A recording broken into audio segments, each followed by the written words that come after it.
Light, snappy, and non-plated, the 361 degrees MIRO NUDE SL is taking aim at the Adidas EVO SL as a budget-friendly tempo trainer. But does cheaper mean compromised performance? After 30 kilometers, here are my initial impressions. Let's get started.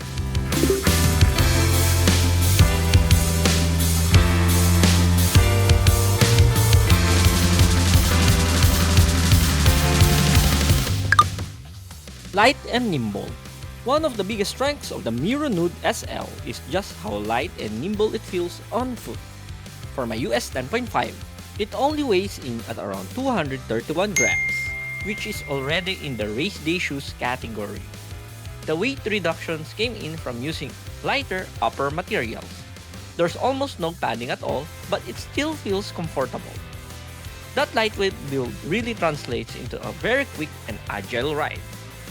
Whether you're picking up the pace for tempo runs or doing some strides, the shoe feels responsive and great for quick turnovers due to its aggressive rocker. And because it's so nimble, transitions feel smoother and natural. Just a clean, efficient ride that encourages you to run faster without needing a plate.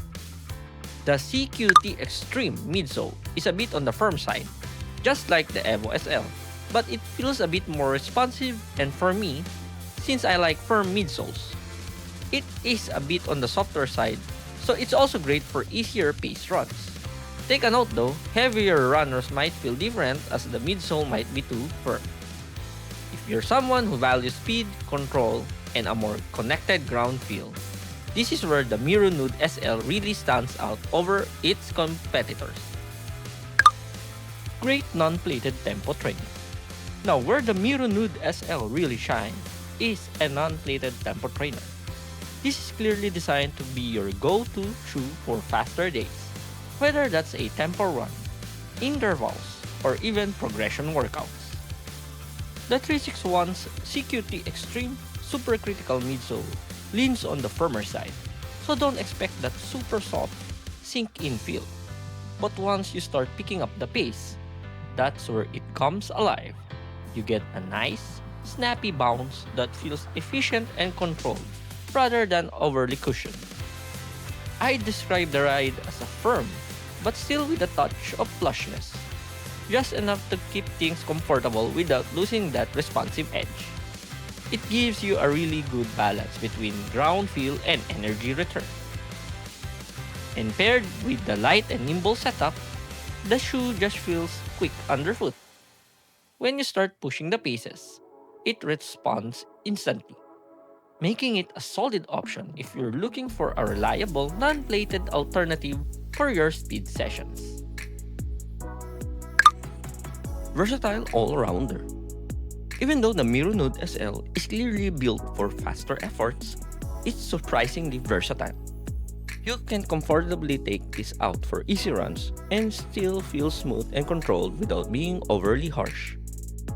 What really stands out is how well it balances firmness and responsiveness. It doesn't feel too aggressive for slower days, but once you pick things up, it's more than capable of keeping up. Honestly, I'd even consider this as a non-plated race day option. It's light, efficient, and gives you that connected, responsive ride that a lot of runners really like in the Adidas EVO SL. Upper irritation.